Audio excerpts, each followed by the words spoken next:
The Midday Guest. Welcome back to the Midday Show, 2 o'clock on the dot right here in the studio. We are currently in the second and final hour of today's Midday Show. And joining us today is Miss Shireen Ubaidat. She is the head of partnerships and outreach She is the head of partnerships and outreach and head of EarthNA Center at EarthNA Center for a Sustainable Future. In her role, Shireen focuses on strategic collaboration and stakeholder engagement to build meaningful partnerships that align with EarthNA's mission and vision. She brings several years of experience in environmental advocacy and is passionate about fostering innovative solutions and engaging diverse communities to amplify EarthNA's reach and impact. Shireen supports the development of outreach initiatives dedicated to building a culture of sustainability in Qatar and cultivating environmentally and socially responsible communities. She has established and continues to grow Qatar Sustainability Week, the largest national campaign in Qatar and the region. Previously, Shireen worked for 9 years at Qatar Green Building Council and managed educational programs at the UK prior to that. So welcome to the show, Shireen. It's great to have you. I haven't seen you since Ramadan. Yes, it's thank you so much for having me. It's great to be here and talk to QBS again. And good afternoon to our listeners. The pleasure is all ours, Shireen. I just want to get straight into it. So, having been with this initiative, Qatar Sustainability Week, from its roots at the Qatar Green Building Council to now leading it at EarthNA, what does the word sustainability personally mean to you after all of these years? I mean, we're talking on a personal level, so put aside the fact that the organizations that I have worked with focus on sustainability, but I think for me personally, sustainability is all about a decision and a choice on the changes I want to make in my day-to-day life. And this is, this will lead us to talk about Qatar Sustainability Week and the whole community engagement. But for me, it's all about my choices on a day-to-day basis, balancing between my actions and making sure that they are in rhyme with the environment and that not affecting the environment as much as I can. So making the choices not use plastic, making the choice to switch off my lights. I'm talking about very simple things, but I think this makes it easier for people as well to understand that it's simple actions that make the change. Using local products instead of others. So for me, it's that balance between the choices that we make in our everyday life that balance the comfort and the need. And can I ask what sparked your love for sustainable living and being environmentally friendly? This takes me back to when I graduated from university. I'm not going to say how many years because that will reveal my age. It's but right. When as I graduated from university, the first thing I did was volunteer for an environmental agency or environmental organization back in Jordan, and that sparked my interest at the time in sustainability, in environmental protection. And after that I lived in the UK for a number of years, and when I came here to live in Qatar, the opportunity came for me to start working with Qatar Green Building Council, and it's something I love doing, and it's all about talking to people, getting the community engagement. So that's how it all started, and it still continues. That's really beautiful, having been a part of this cause for so long. Now, Qatar Sustainability Week is now a national fixture. Can you describe the core vision and the single most important long-term goal that you hope to achieve for Qatar through this week-long movement? So the week, the main aim is to raise awareness among the bigger community on sustainability issues, challenges, climate change, which are, as you can hear, they're big issues. But to get people to understand what are these challenges in the simplest way possible, to get community to engage and take action, whether it's on an organizational level or individual level. So that's the aim. But the goal, of course, is the behavior change. So the whole point of getting this whole national campaign started is to reach to everybody who lives in Qatar, to try and get them to change behavior to become more sustainable on a day-to-day and change their lifestyle to become more sustainable. That's the big goal. And what do you say to those people that are like, oh, it's too much effort? Oh, well, my first answer was, switch off your lights. Don't use plastic bottles. If you don't need to use the car and you can get the metro, choose a local product that didn't travel from across the world to come to you. It's these simple things. And to make it easier for people, on our Qatar Sustainability Week website, we have put a few suggestions for people that they can make the change. Make sure, when no food waste. Put your AC to 22 degrees, which our colleagues at Kahrama and Tershid have been telling people for years and years, so you can conserve energy. So these things can start simple, and then as soon as people try and get used to the first action, they try something else, and then they move to the other, and then it becomes part of their day-to-day. They stop thinking about it. Right. But as I said, it's a decision. People need to make that decision to make the change, and then it becomes the norm. Right. It just becomes a part of everybody's daily life. Absolutely. Yes. At that point. Well, yeah, I don't feel it takes a lot of effort to be environmentally friendly. Like you said, there's so many small actions that have a big impact, like turning off the lights, turning off the AC when you leave the room. It's very small actions that make a difference. It is. And, these have been questions that we've been getting, not just from individuals, but even as we started back in 2016 talking about Qatar Sustainability Week, we'd get phone calls from organizations saying, oh, what can we do? We don't have much. What can we do in our offices? And then as you start explaining that they can start small and they add to that year by year, they realize that it doesn't involve budgets or lots of planning or what people's conception of the whole sustainability is when we talk about actions and engaging their communities. And we've seen it over the years, the how it evolved and how some companies or organizations evolved as well. Right.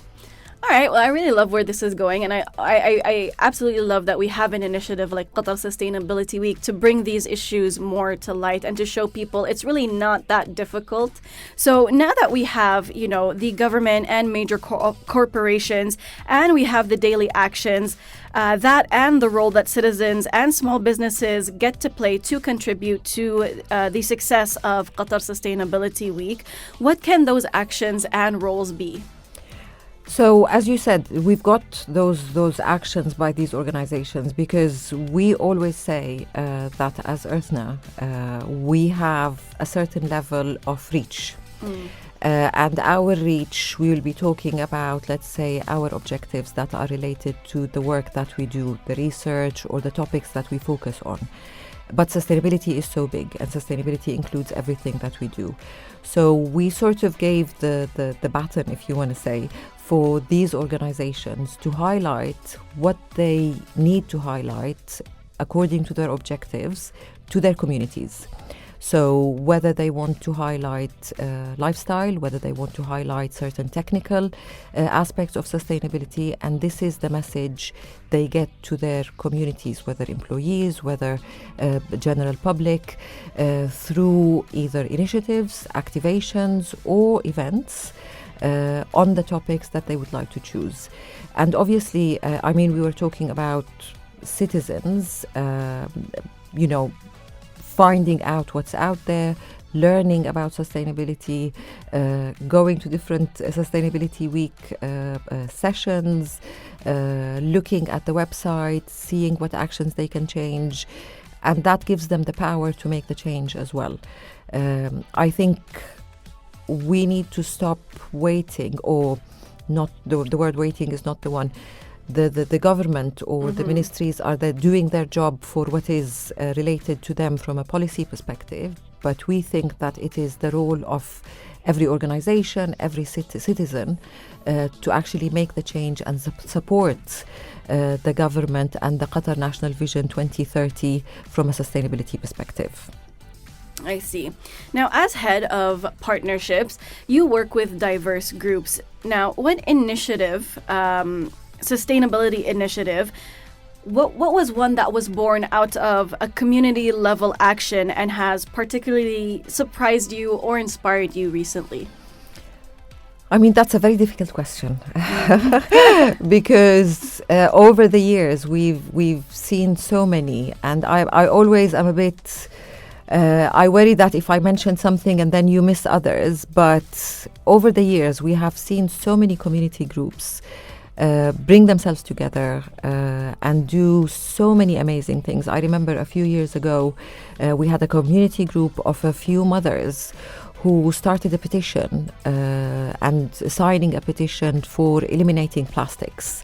And it grew bigger, and then in the end they took the petition, I think, to one of the ministries and put it out there that, the community wants plastic to be eliminated. I remember last year we had a community group, and I'm going to mention them here, a Filipino community group who kept calling me and they wanted to do something.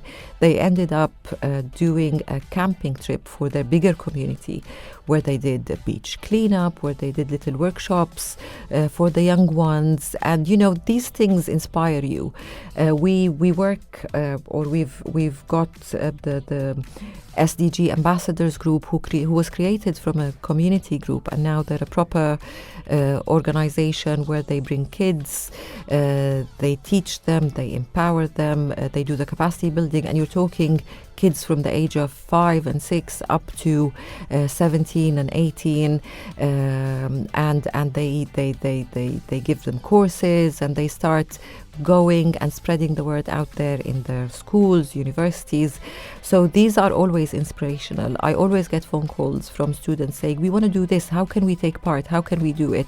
And you try and direct them in the right way to their schools, to maybe create something and create the change for them. So there are lots of inspirational stories, and it's so difficult to put them all in one. I mean, one inspirational story happened yesterday when we launched Qatar Sustainability Week. We have Qatar Red Crescent who launched the million jerseys for Gaza. So it connects sustainability to charity work, where they would like to collect 1 million jerseys, whether new or used. So instead of people throwing them, they collect them, and as they're sold, whatever comes from that campaign will support children and people in Gaza. So what more inspirational than that? It's absolutely beautiful to think about it, because you're right, there's so many things that tend to go to waste that we don't think about. Exactly. I think the one thing I've noticed, at least, and I've noticed, my generation and younger, obviously, they're trying to fight this as best they can. But fast fashion. Oh, yes. It wasn't something that we thought of in the beginning, right? I remember when I was younger, me and my sisters, we used to always go to the malls, and we would buy unnecessary amounts of clothes that we don't actually need and don't wear most of the time. So fast fashion was one thing that never crossed our minds until a few years ago when everybody started lobbying for it. So, yeah. I mean, fast fashion, because clothes, I think, in addition to food waste, they're the biggest waste that goes every day. And unfortunately, and this is why I said at the beginning, it's about a decision and a balance. It's all about how you decide, what sort of consumer you decide you want to be. And although fashion and fast fashion and cheap fashion is so easy these days, you sit on your phone, you sit on your laptop, and you choose, you get them, you wear them for a few times, and then you don't know where they go. But we encourage people. There are so many charities here in Doha who will be happy to take these clothes. No, honestly. And some of them even come to your house. Exactly. So I don't think there is a excuse for people to throw these clothes. I mean, there are needy groups here in Qatar who can use these clothes, but there are so many organizations who are happy to take them and send them to people who really need them. And this is sustainability. People don't think about it, they don't connect, but it is sustainability. Right. I received a birthday gift the other day. It was a hoodie of Stitch, you know, the Disney character. Yes. So I have an obsession with Stitch. And when I was younger, I remember I bought like a hat that came with gloves. So I received a hoodie as a present. I was showing my mom, and she was like, "You still have those gloves, no?" I was like, "No, I gave those away." She was like, "But why?" I said, "Because I wanted somebody else to benefit from it." Exactly. It will make somebody else happy rather than it sitting in your cupboard. Exactly. I mean, on that, and I don't know if I'm, one of the organizations, actually one of our media partners, they have this lovely initiative that they do in their office. Every few months, people will bring things that they are not using in their homes, whether things that are for the kitchen, clothes, whatever, and they do they sell it to, auction it in the office. Right. And then the money that comes out of that will go to charity. So people who need the stuff that is not needed for somebody will be used, and in the end, the money exactly for charity. So I think there are so many nice examples that can be implemented easily in offices. That's absolutely amazing to hear. So, Shireen, what is the biggest challenge or hurdle that you had to face in translating a week of heightened awareness during Qatar Sustainability Week into a consistent year-round sustainable behavior across the community? I mean, I wouldn't call it a challenge or a hurdle. I mean, we started in 2016, and at that point, things were completely different in Qatar. Things have evolved so much. I would like to think it's because of all of our efforts with Qatar Sustainability Week. But behavior change takes time. Right. We all agree that that's the case. And let's say, from an individual perspective, they need to hear it, they need to see things happening for them to make that decision. It takes time, and some people resist it, and then they make the decision to make the change. From an organization perspective, I mean, I remember when we started working on the 2016 edition, which was the first edition, and a few years, we were on the road all the time, going from one organization to the other, explaining the whole concept, telling them what we're trying to achieve, people not understanding what they really need to do, or it's really difficult, or can we do this? But then things turned around, organizations registering what they're doing and what they have to do on the week, which is the platform that we've created. It created role models for others who are not sure what to do. So they look at the website, they see similar organizations to them doing this and this and that, and they think, oh, why not? We'll do this. So it rolled. It took its time, but it rolled nicely. But again, it's not a challenge, and it takes time. But one of the things that we've always said when we're talking to organizations, it's not a one-off thing that you do during Qatar Sustainability Week and you stop. Whatever you're thinking about, whatever initiatives you're going to start in Qatar Sustainability Week, to make it all year round.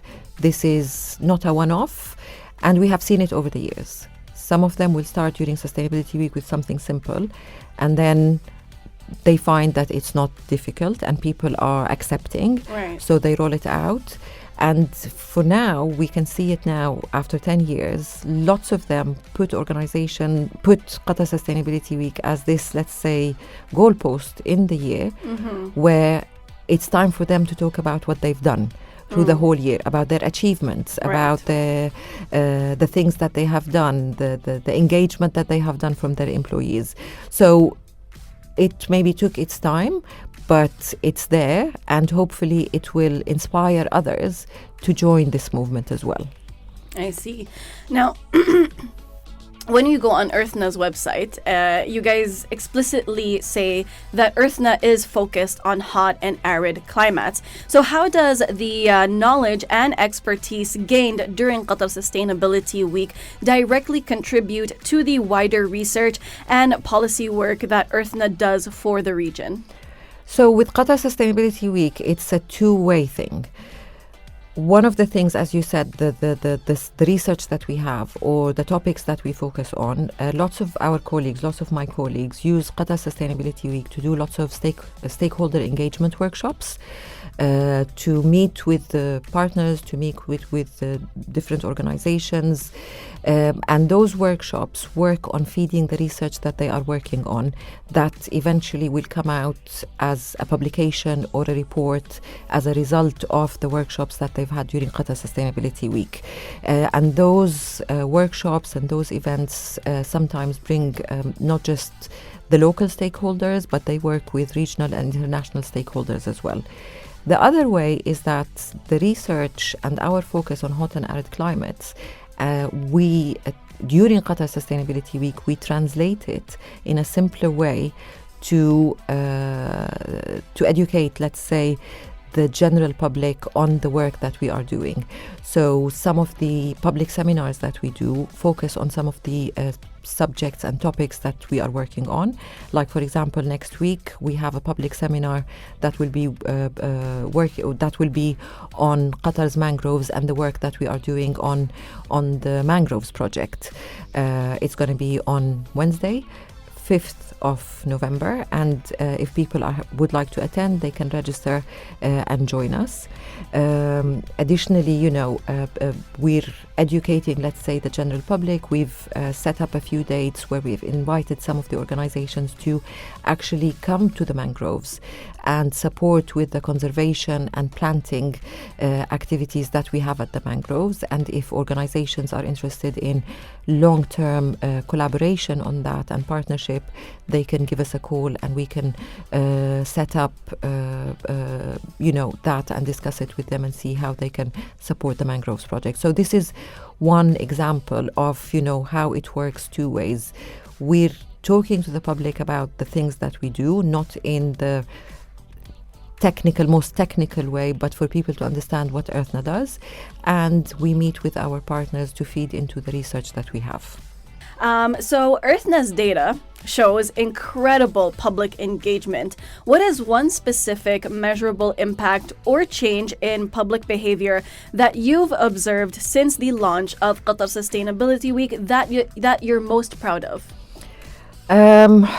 There is not one, I would say, but as we've evolved over the years, when we started, we were just chatting about it in the break, Josie.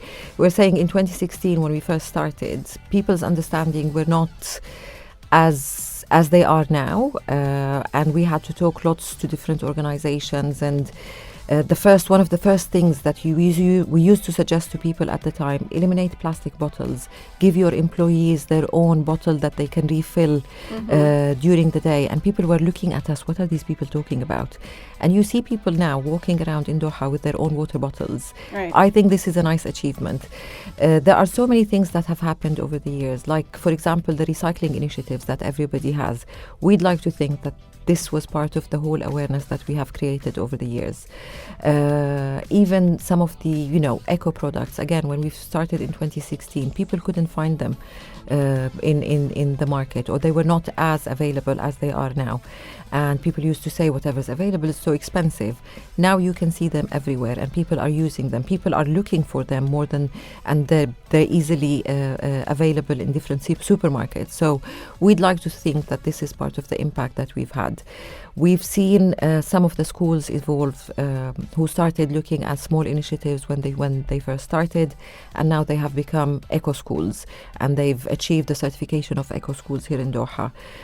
As QGBC, when we started, even the hospitality sector, lots of the hotels now have the Green Key certification because they started with small initiatives during Qatar Sustainability Week. Lots of companies started with small initiatives, and now they're doing sustainability reporting. So we would like to think that this is all part of the impact of 10 years of work with the community during Qatar Sustainability Week. Now, my last question for you, Shireen, is if a listener decides today to adopt one new sustainable habit right now as a result of this interview, what is the most high impact, achievable thing that you would tell them to do? I pause because that's a difficult one, but I would say think about your consumption. Whatever people are buying, whatever people, again, it's a decision. Think about your consumption. Choose right, choose local. And I think this would be the easiest because you don't have to change anything. You're just giving it a little bit of thought and balancing. And then with that, your lifestyle will change. With that, you will be benefiting the economy of the country because you're using the local brands, you're using whatever is in the local market. So that would be my advice for today. For today. Yes. I like it. Yes, but still, people can, as I said, look on the website. We have made a few suggestions for people to change, and people can have a look at it. It's on our website, www.qatarsustainabilityweek.com, and they have to choose what suits them and what they find is easier for them to adopt to start with, and then they get the ball rolling on the others. I see. Well, thank you so much for being here today, Shireen. It was an absolute pleasure to host you. Thank you so much. It's my pleasure to be here. And one last thing to tell our listeners is that we have more than 600 activations, events and initiatives registered on the Qatar Sustainability Week website. Lots of events are open to the public, so I would encourage them to go on our website, www.qatarsustainabilityweek.com, and choose where they want to go to and what they want to attend next week, and enjoy. Thank you so much again, Shireen, for being here today and talking to us ahead of Qatar Sustainability Week. We truly appreciate it. As we were speaking off air, there needs to be more highlights on the initiatives that, have to do with Qatar sustainability. So, yeah. Thank you very much.